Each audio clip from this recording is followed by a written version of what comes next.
Hello, good day. My name is Carlos. Welcome to My Life Without Limits. Another wonderful episode today. This is a sunny morning here in Alberta, so it's kind of nice to see here in Edmonton. I'm not sure what's going on in Calgary, but we'll hear in a little bit. But before I do that, I want to welcome Leah, which is our co-host of our show, the brain of the podcast, as I always said. And so, Leah, how are you doing today? I'm good. Yeah, it's warm in here today. I'm finding it's humid a little bit. It is kind of humid, but it's good. I'm glad you're doing good. Yeah. Are you awake too? Because I'm not 100% awake, but I don't know. I haven't finished my coffee yet, but that's okay. Good. I'll be fine. Fine. That's awesome. Well, Leah, we have a wonderful guest that I don't want to make it too long for our audience to get to know. So and you found him. I don't remember if you stalk him or if he reached out to us, because we know that you like stalk people, right? So would you be able to introduce our wonderful guest today? Yes, I'm happy to. Doing my usual daily keyword searches, I came across an article about Shift Accessibility out of Calgary, and I reached out, and here now we have with us is Griffin. We're very happy to have you here with us, Griffin. So if you wouldn't mind just telling us a little bit about yourself. Yeah, for sure. So like you said, my name is Griffin. We're a general contractor based here out of Calgary.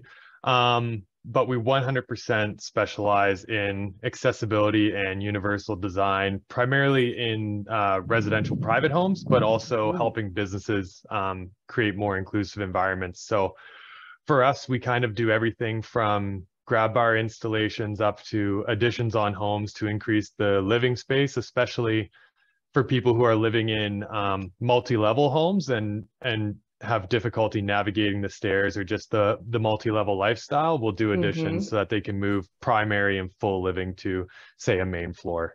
But yeah, we're here out of Calgary. We've been around for about 3.5 years. It's myself and my business partner, Josh Peel, who runs a lot of the operational side.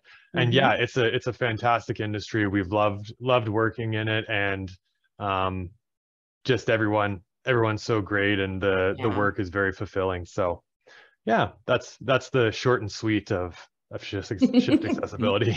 No, that's great. And we know from our friend Sean, who was on a couple of episodes ago from Universal Access and everything, and he's the board president for Cerebral Palsy Alberta, and talking about that whole community down in Calgary that are working really hard to make things accessible. It's getting pretty big, Yeah, exactly. And I mean, I think it's kind of a double-edged sword. The industry is very tight. So if you do good work and give good quality, build good quality relationships, then it's a really great inclusive industry. But also if people are in it for the wrong reasons, it happens that people find out pretty quick. So thankfully, we've developed really strong partnerships with a lot of the different organizations, healthcare providers, organizations like Sean and Universal Access. And we're just trying to make, at the moment, it's mainly Calgary and surrounding area, trying to make homes more inclusive and accessible. But ultimately, plans are to go beyond just the Calgary area as well. Oh, well, we're in Edmonton here. We can help with that. We do need help with that, because I mean, I will go on a little bit later about some places that I would love to make one day accessible, and it's more businesses more than homes. So, but that's just my idea. But sorry, Griffin, I was wondering, to know a little bit, just for our audience of myself, what does led you start this company? Why would you start this company, and what was it the reason of why you wanted to be involved in the inclusion part of making this world a better inclusive world in a way? Yeah, for sure. So for Josh and I kind of have our own stories that brought us together in it. So I'll try not to drag it out too much, but I'll give you both of ours. For myself, I'm originally from Nova Scotia. So I came out here to work while I was doing my engineering work term through Memorial University. I came out and worked for a pretty large general contractor in Calgary. Ended up meeting Josh. We hit it off. He was a junior superintendent while I was a student there. Went back to school and then ended up moving out here full time when I graduated, working for a consultant. But my dad's actually from out here originally. And so his parents, both my grandparents, were at that stage in life where their home was no longer working for them. My grandmother, who's always had some issues with her hip, just as it progressed, and you know, some of the musculature around her hip started to weaken.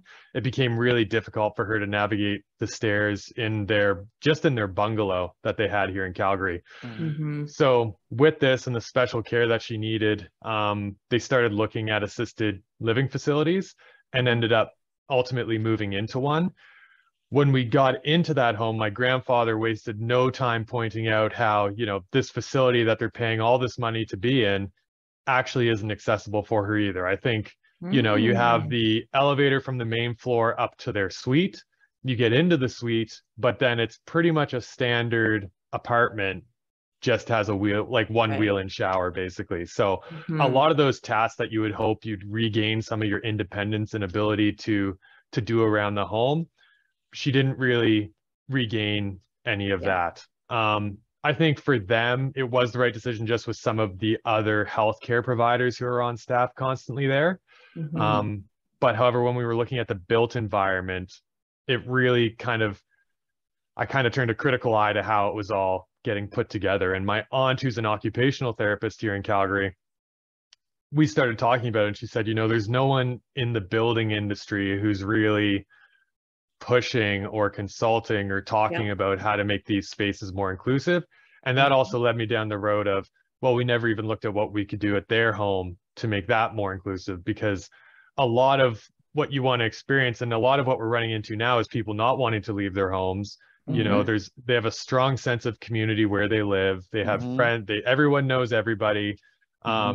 And there's a little bit of stubbornness too mixed in there, I will say. So making the home safer and more functional for people so that they can live there longer and maintain those relationships and that sense of community is something that's really important to us.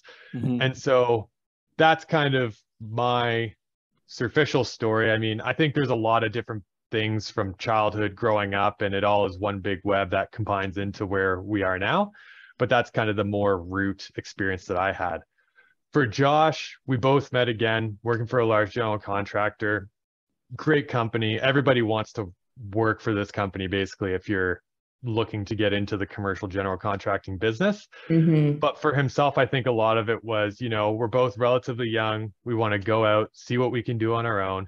And for him, he was really looking for something that was meaningful. You go home at the end of every day knowing that you've improved somebody's life. You build those relationships that you really don't get on the commercial side, but in the residential side you get with every customer. I mean, Josh has this ability where he basically just becomes best friends with everyone that he works with.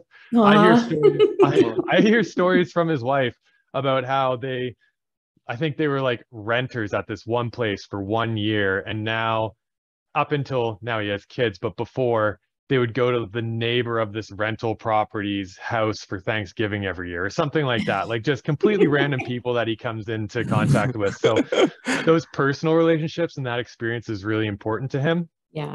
And so he started kind of looking at, you know, what can I do using the expertise that I have? He's a journeyman carpenter, went through SATE in the civil engineering technologist program.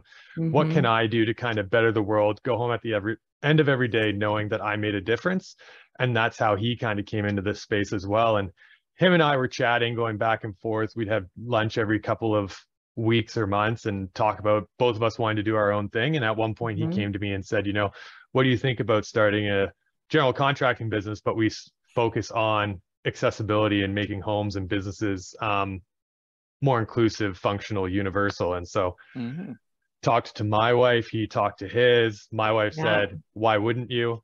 And so we kind of just, we just kind of started from there, and we incorporated in January of 2019. And so it's been just building ever since then, and trying to bring more awareness into the community. And we definitely look at ourselves more as advocates, because ultimately we want all general contractors, everyone who's in the building industry, to be looking at these issues. You know, the production homes that they're building, they're not making them any more accessible right now than they're making these bungalows that, you know, my grandparents were living in. And so trying to create that change is our ultimate goal with the business. So, and supporting the community. I think what you guys are doing is great, because as you said, there needs to be more general contractors that are focused on inclusion and on making it accessible housing, because a lot of what I found with a lot of my experience, I have cerebral palsy, and it is hard to move. Well, in my apartment, it's pretty easy. It's very easy to move around right now. But I used to live in a townhouse where I used to do 10 stairs to go up and there's to go down, right? To do laundry. And when you have cerebral palsy and you live on your own, and your parents are in a different country, which is Mexico, they're like freaking out, because they're like, oh, I hope you don't fall off the stairs. You already have cerebral palsy. You can break something and be worse. And so a lot of the places, like this other place, was pretty accommodating, putting railings on, because it was easier for the places to put railings on, but it wasn't easier for them to rechange the entire home per se to make it more accessible, because of cost, because of all the different things. So a lot of big businesses are always thinking about cost and thinking about how much it's going to cost to rebuild something from the ground up, right? So have you had any issues like that with your private homes or anything like that, from that matter, like an experience? So for ourselves, you mean like basically with how the cost weighs out to make homes more accessible? So the first thing I'll say is that it would definitely be less expensive to set something up for success at the beginning. I think we all know that the cost of rework, I think, is somewhere between 3 and 5 times what the cost just to do it right the first time is. And that's why I talk about, you know, these homes that are being built now, and how some of these changes, even if we're not making the home fully accessible right now, stacking closets, making hallways a little wider, everyone right now is trying to fit more in less space so that they can build more homes, you know, kind of the whole sell more. For ourselves, though, within the renovation industry, I would say, you know, for a bathroom renovation, the costs are pretty similar. For if someone's renovating a bathroom in their home to make it accessible, especially, again, space is kind of the big defining factor. If you have a bathroom that already has enough space, making it accessible or making it just a nice bathroom is virtually the same cost. It's nothing. It's kind of pennies on the whole job to make it an accessible bathroom. Obviously, when we're then entering into the space of elevators, which are a large part of our business as well, that's when you're starting to get into these homes from the start were not meant to have an elevator in them, or not thought of to have an elevator in them. If we started looking at building homes that are thinking, okay, down the road, if an elevator were to be put into this space, let's make sure that these two rooms line up, and it's not going down into the middle of your kitchen and up into the middle of your ensuite bathroom. That is when those elevators, and it's something that we've really taken a specialty in, because going into the home and planning, how are we going to achieve this without having what I described, which is an elevator coming down into your kitchen? How are we going to get something in here that lets you stay in the home without impacting the life that you've already set up and are living within the space? That's where we see more of that cost differential. If someone asked me how much is it to renovate a bathroom, I could tell you, because bathrooms, kind of how they fit together, is relatively the same. Elevator shafts and that sort of work is very specific to the home, and does add up quickly if the home's not built for it. And so when it comes down to cost, I think planning for it ahead is not a massive cost and something that people should be looking at. But once the home is built, it definitely can be an expense to make it work for you, depending on what the needs are and what you're trying to achieve. And because the reason why I asked this question is because a lot of the restaurants, when I go to the restaurants, when we're looking into renovations, it's usually the washrooms, like the part where the washrooms are. So, and mostly some of the restaurants who are already built, they say some of the things that you're saying, that sometimes it's more expensive to renovate when the building is already built. So, but I'm like, how hard is it? Well, I'm not a business owner yet, but I'm like, how hard it is to renovate an entire washroom that is going to benefit at the end of the day, can bring even more business to your business if you renovate it big enough. Yeah. And most of them, they don't want to do it because they can't do it according to them because of the expenses and the cost, right? So yeah, and I see that I'm very bad for this, going into bathrooms at especially restaurants. I'm not sure, I've never worked in restaurant general contracting, and so I'm not sure how, honestly, I'm not sure how some of these bathrooms pass all the inspections they have to go through to meet certain requirements. Like throwing a grab bar in and calling it the accessible bathroom. Yes. It's not accessible. No, the big thing is space. Or sometimes you go into these trendy restaurants and the lighting is terrible. The toilet is black. Right. There's no lighting. We'll see ones where they have, and these are the simple things that can be fixed that you're talking about. I've seen it where they have the paper towel dispenser, which I'm over 6 foot, so I'm relatively tall. They have the paper towel dispenser, but you have to reach over it and in to pull the paper towels out. Right. At, 5 foot height or something like that. Like, how hard would it be to just turn this around? Or have a white toilet instead of a black toilet that people who have difficulty with their vision can actually see where it is, because it's a black toilet with black tile. Anyways, there's all these things. Yeah. But these are the changes that, I don't know, people talk about the cost of it in the grand scheme of, increasing the customer satisfaction, increasing the amount of customers you can have. Yeah. I think sometimes it can be a little bit of a short-sighted approach to just saying, oh, it's going to cost money, so we're not going to do it. It's always, a return on investment, but also kind of like a return on, like a social return on investment as well, that I think people have to look at. And I understand it when, there's a bathroom in an old heritage building and they're trying to maybe work with what they have. And yes, the costs are going to be high. Does that mean they shouldn't do it?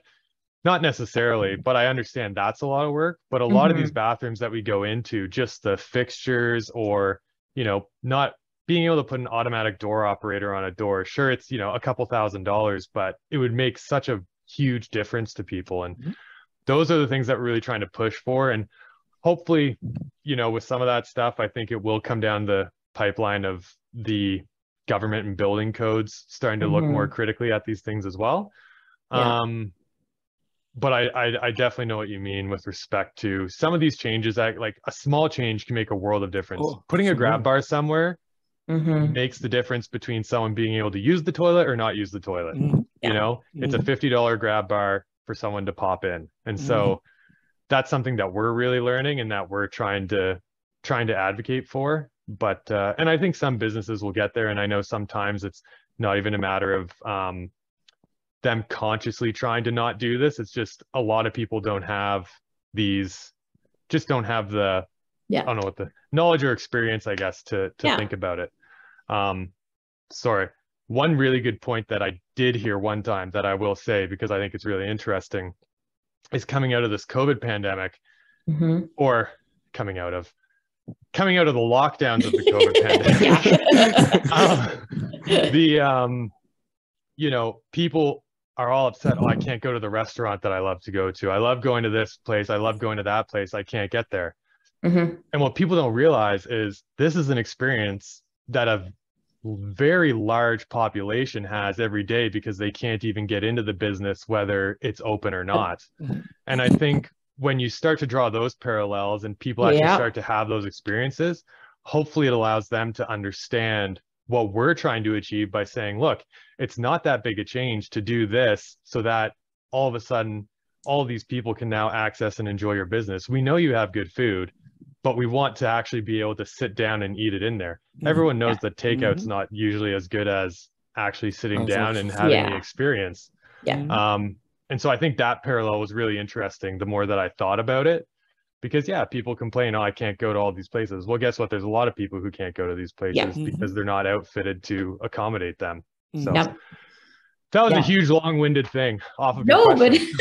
But it makes sense. And the bathrooms don't need to be that fancy. I mean, I get that people like to take selfies in bathrooms. And sure, it's nice to go into a bathroom and be like, ooh, this is nice. But at the end of the day, really, it's a bathroom, just as long as it's clean, but make it functional. And the money that you spent on the fixtures, making them all fancy, easily could be spent on making it more accessible. It's so funny how some bathrooms are so over the top. I mean, I don't know. I agree. And some of those things only the owners or the people who are building it will know of too. Because you can get cheap gold fixtures or expensive gold fixtures. And some people will just get the expensive ones because then they know that it's expensive, basically. I don't know. So it's so funny. We were going through renovations right now in our Calgary office. It's always been accessible, but we're just kind of making it ultra accessible, changing, putting a adult change table in the bathroom but it was a learning experience, because even in the upstairs, I don't believe that they were going to really do much up there, but then they were like, well, actually, your door frames need to be a little bit wider. So now we're going through making the door frames wider up there, so clients, can come visit the staff and, staff that we have in wheelchairs and stuff. So it's been, really interesting. It's been a long process. So Griffin, why do you think, because if you look at the homes, you're a general contractor, you might have the stats more than I do, but from what I see as an outsider, a lot of the homes at least here in Edmonton, they're not accessible to persons with disabilities. Homes and apartments or whatever you want, they're not accessible. So despite I read a statistic that 45% of the population in Canada has some sort of disability, which is a huge percentage if you think about it. And most of us are going to get older, or all of us are going to get older. And at some point, we're going to be using we're going to be using wheelchairs or walkers. And my question has always been, if you make the house accessible now, you can have it accessible if you ever need a home, walker, or a wheelchair. Why do you think the houses are not as accessible yet as they should be, in your opinion? Like from starting point? From starting point. From the starting point. I think there's a few things that play into it. I think one of them, again, is that awareness. People just aren't thinking about it. I think people are starting to more. I know there's a big, when we started the business, and it's actually something we didn't even think about, because I don't know, maybe we weren't as in tune with it as we thought we were. But a lot of people talk about, the baby boomer generation and this large aging population that we have coming, and how a lot of them are going to want to stay in their homes, and what that means for the home that they're in and what they're going to have to do to make that happen. I think that is creating somewhat of a shift. You're hearing a little bit more, but again, it's more in the custom build situation. In the custom build industry, there's the, middle to early late age people who are building these beautiful $1 million custom homes, and they're sinking $5 million into something, and they're saying, well, I need to make sure that I'm going to be able to live here forever. And so I am hearing a lot more in the custom industry about that shift and starting to make these homes more accessible. I think in the more production or standard home industry, the new stuff that's coming out, I haven't interfaced a ton in that industry, to be honest. If I was to just speak from my own experience, and what my interpretation would be, is that yeah, it's just the awareness, or thinking about what needs to happen, like really taking a critical eye to what needs to happen in those homes. The older homes, I just don't think people were really thinking about it at the time. I think it was kind of the standard. Like, I even know when I was growing up, you hear a lot more about, you know, retirement homes or assisted living homes. And maybe it was more the, oh, you know, you live at your house until you can't, and then you move somewhere else. Right. And now we're entering this time where you live in your house and you want to stay there as long as possible. And that's why we're seeing a lot more renovations, a lot more custom builds that are starting to lean in that direction. Okay. I will say the market on accessibility is pretty sparse. I know when a few years ago, we did a search through a realtor on all accessible listings in Calgary, and the stuff that is considered accessible is pretty, like, there's a step-in shower and then it's called an accessible home because it's not a tub, like that sort of stuff. Yeah, bare minimum. Yeah, exactly. So I do know as well that we sometimes get calls from people who are working through, you know, they bought a lot with a builder and they're building, you know, one of these spec built homes. And we do get calls sometimes to come down and consult on what can be changed on their home. Sometimes after it's already built, like they've built a brand new home, and then we're going in before anyone's even used the tub, taking the tub out and putting a shower in. And I think that's probably, you know, it's a lot harder to steer a really big boat than a small boat. And that's why you see custom builders being the smaller boats can turn and maneuver with everyone. But the big boats, which are these larger spec home builders, it just takes a long time to kind of move stuff in that direction, I think. And I think it is going to start happening. But we're just kind of on the cusp. We're kind of like, I always reference surfing. You know, like you've got to kind of start paddling before the wave gets to you, or you're just going to miss it. And I think we're paddling right now and we see the wave coming, and hopefully more people start paddling too.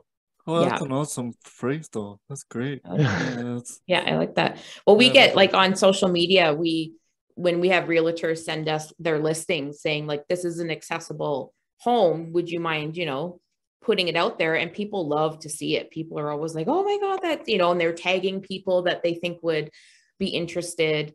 And so do you guys wait for people like to come to you, or do you go out and like buy a house and then kind of do the whole flip it to be accessible thing and then sell it? Or do you guys just do what people are coming to you for help? At the moment, we're purely people coming to us. I mean, people always ask us where we want the business to go. And we're so young that I still feel like it can kind of go in a lot of different directions. That is a space that we'd like to get into.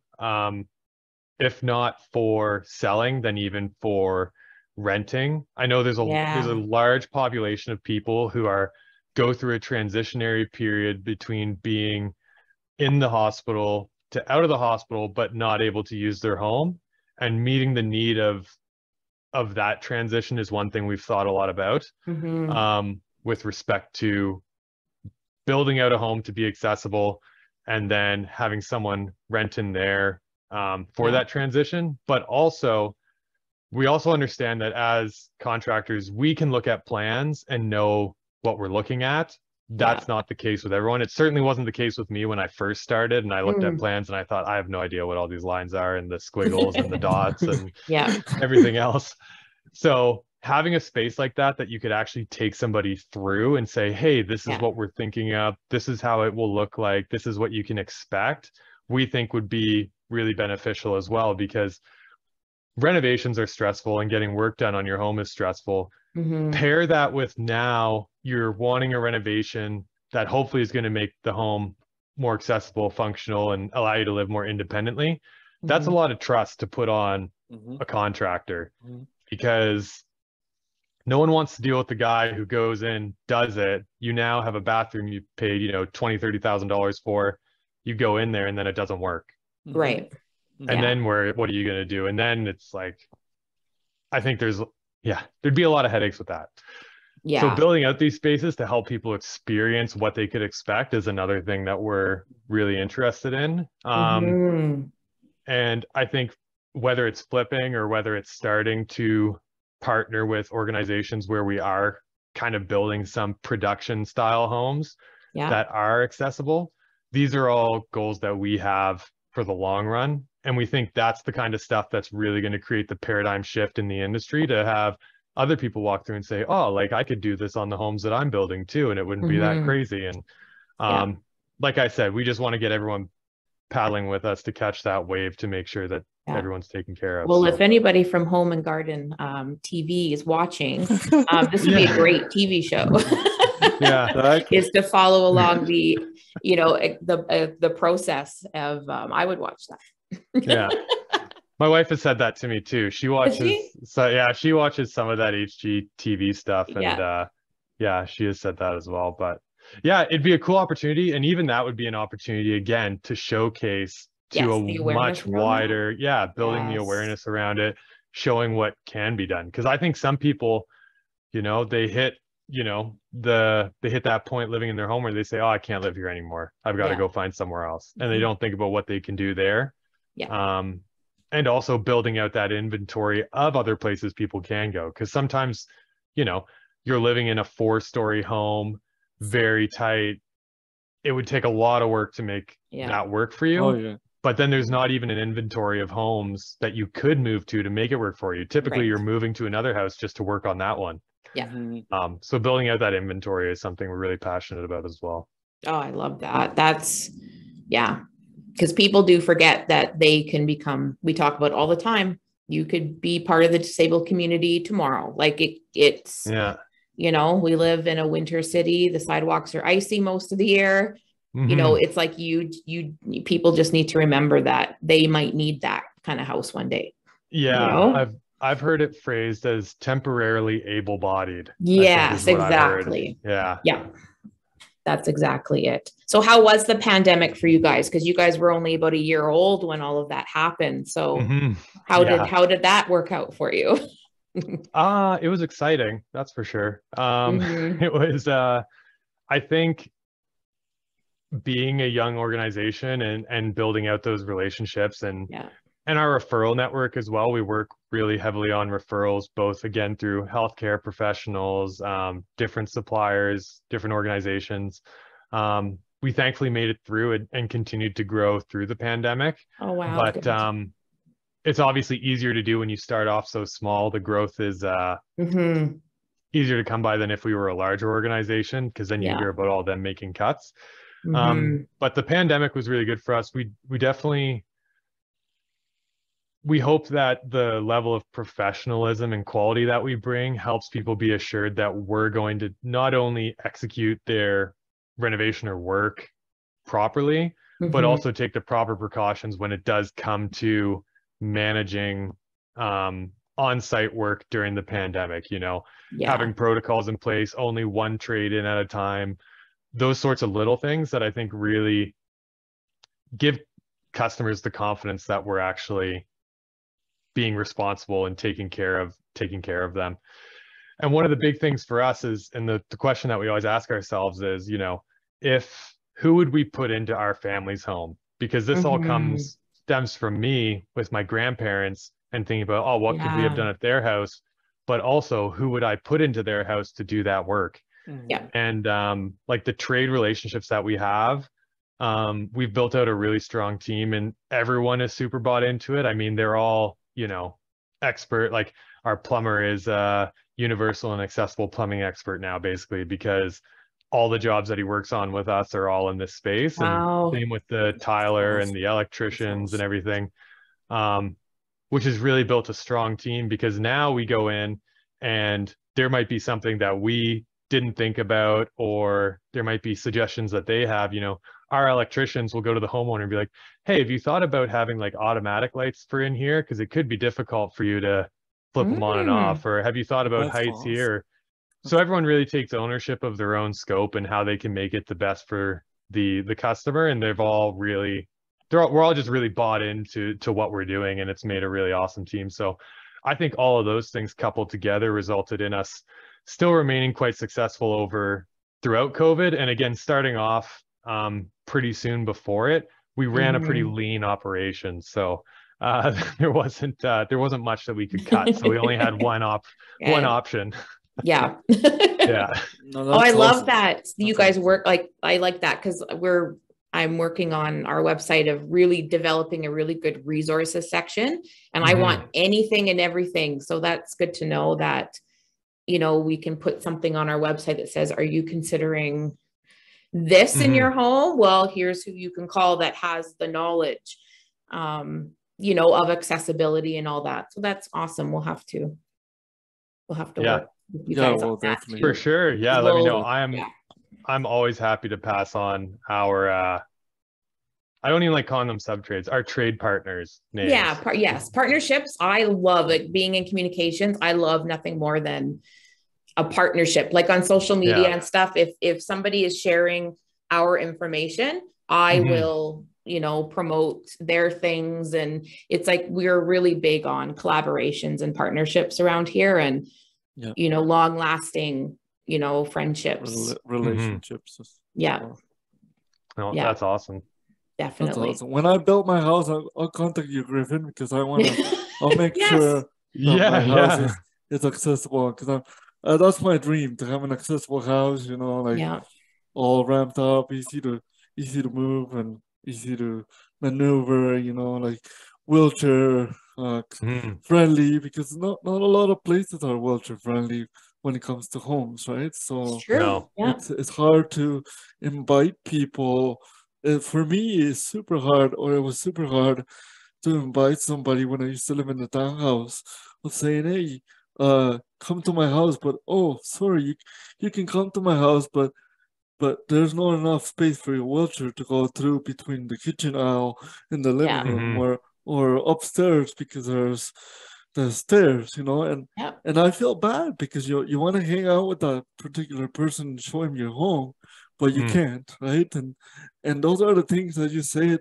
You have to continue make awareness, and I think what you guys are doing is fantastic. Very good. Thank you. Yeah, absolutely. So what about like mental health and stuff? We like to talk about that.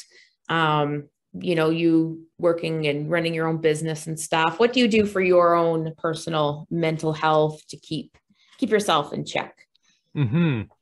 So for myself, I'll tell you what I use right now. My wife and I are actually renovating our own house, and it's pretty full on. So I feel like she would tell you I'm probably not doing a lot right now, but because you're working and then you go home and you do more work on your home. But is it different? Like when it's your own home, do you feel different when you're doing the work a little bit? Is it? Yeah, and making the progress. I know for myself, and it's something that I have dealt with in the past. I think always having something to focus on has really been beneficial for me. I find when I don't have something to focus on, that's when, you know, if your mind's used to running 100 miles a minute, as soon as it has nowhere to run, it kind of runs in on itself. And that's when I feel probably the most anxiety, is what I've experienced.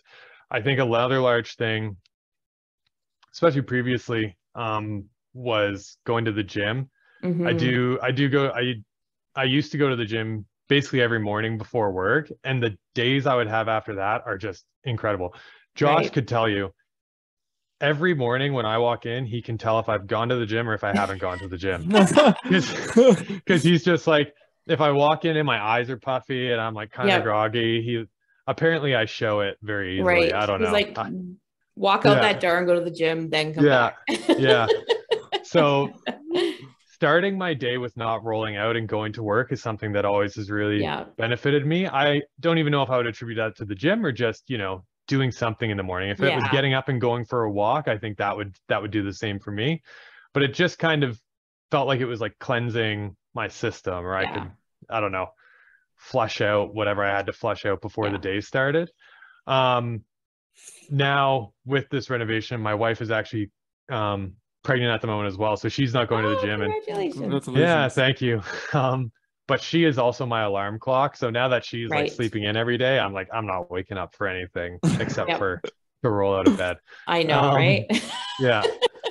But Yeah, for myself, I think it's getting up and doing everything every morning was really beneficial for me. I think having good relationships has been really helpful for me. Having relationships with friends that I can, whether it's bouncing personal issues or ideas off of, or business issues and ideas off of, having friends who are always there to listen and support me. And the support is actually a really huge thing, I guess, especially when you're starting a business. It can be very stressful. And so when you have people around you that believe in you, what you're doing and where you're going, that is something that just is, I mean, means more than anything. So whether that's friends or your significant other. So yeah, that's kind of, I think.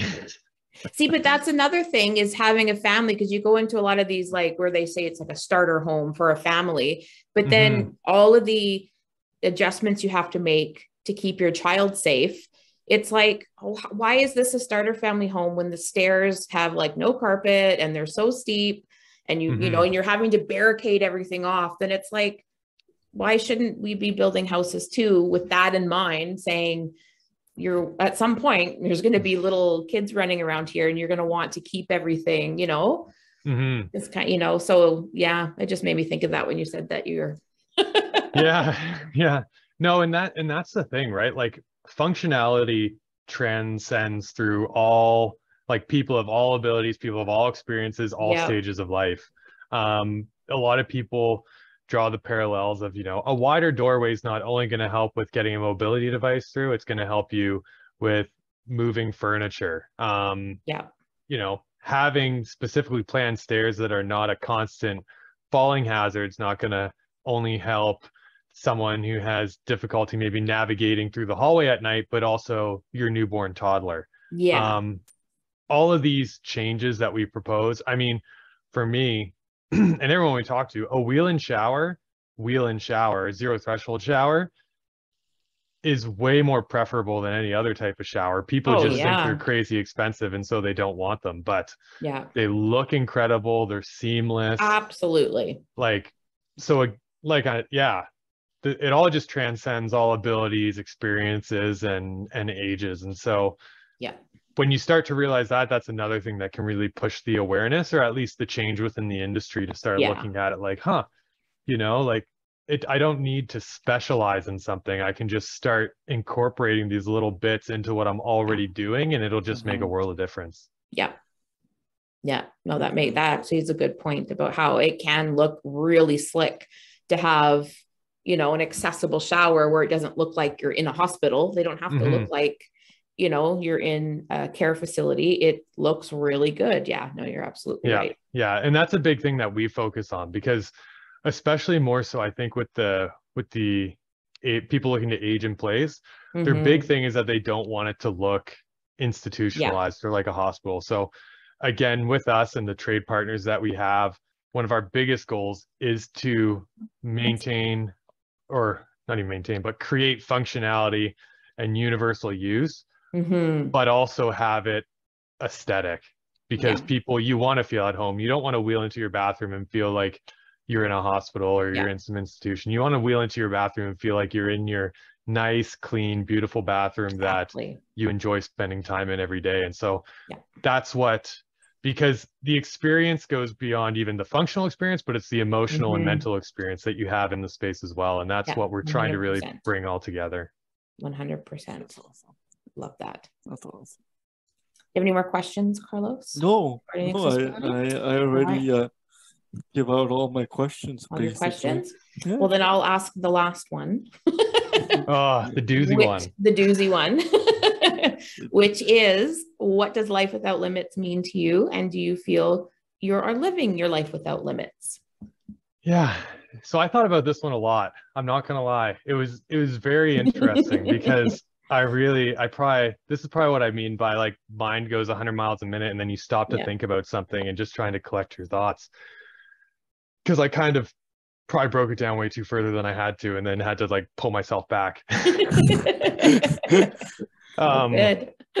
But to me, a life without limits, I kind of looked at it as a two-parter to me, because there's the limits that you put on yourself, and then there's the limits that are kind of put onto you. So limits on yourself, I would say self-image, insecurities, belief in what you can do and the confidence to do it.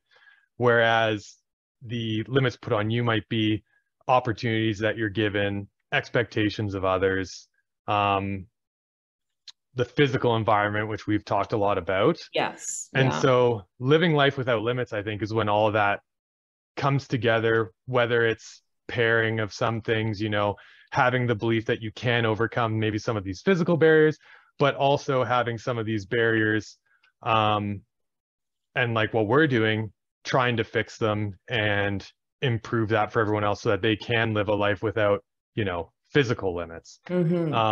So that's a really big part of us and what we're trying to do, and the way that I kind of picture what a life without limits would be.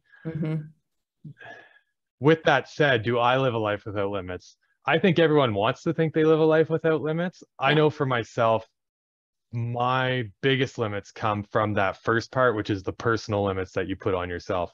I think insecurity, lack of confidence, all of those things are something that I try to work on every day, and I know get in the way of what I'm doing. But again, I think part of living life without limits is recognizing that and trying to change it.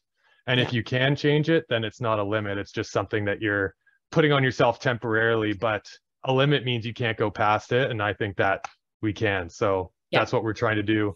Again, with the physical environment, we're trying to push past whatever limits there are right now and break those barriers down. And for myself, interpersonally, I'm trying to break down these limits that I've just constructed in my head that, you know, I talk to people and they just say, man, why are you even thinking about that? That doesn't even make sense. And I'm like, I don't know. This is what I've like been up all night thinking about. Exactly.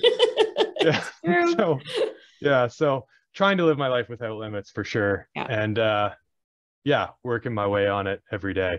Hopefully that answers the question. It really absolutely. does. Absolutely. It really does. There's no wrong answer. There's no wrong answer. And it always gives us a different perspective for each guest that we have, and different learning from each guest when we ask that question. That's why we keep it, because it's just the juicy question that we get from and we learn from. And so we get pretty excited about that.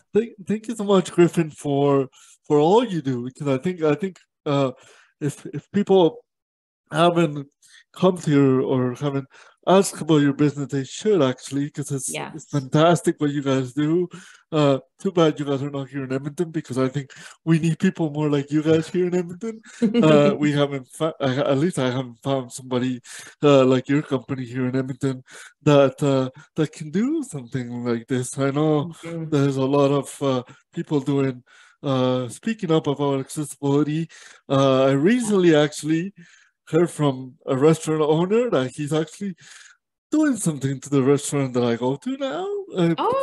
Nice. Actually, it's more a bar, but because I've been poking to him all the time, every single time, I'm like, when are you going to do this? When are you going to do this? You know, like, because they need to do something about it, and they're finally looking into it. So very excited, and but we need more people like you guys. We need more people like you guys in Edmonton and around the world, because I think, and around Canada even, because I think we need more of this for sure. We need more of this for sure. Yeah. So thank you so much, Griffin.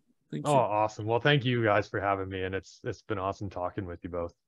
No, thank you. No, I'm glad that we've connected, and like I always tell people, this is you can't get rid of us. So we'll be lurking around, seeing what you're doing and helping to promote, and Oh, that'd be fantastic. And I'm hoping to get up into Edmonton, because like I said, it's something that we are starting to look at a little bit more. So when we're up there, we'll definitely all connect, and maybe we'll meet at that bar and we'll see what he put in place. For sure, that would be awesome. Yeah, because quality. Hopefully he will put it on in place before you guys come, because you might be coming even faster than he will put it on, right? So, but we'll be excited to have you guys here in Edmonton for sure. For sure. Anything else, Leah, before we go? I don't think so. I'll make sure to link to all your guys' social media and website and all that in our show notes. If anybody wants to check you out, and see what you're doing. We'll make sure. One more thing, Griffin, just for the people who are visually impaired or that they're not able to see the description, but they're able to listen, can you give out your website, if you have a Facebook page, Twitter page, Instagram, that they can follow you directly? How can they connect with you? Yeah, for sure. So basically it's Shift Accessibility for everything. So the website is www.shiftaccessibility.ca.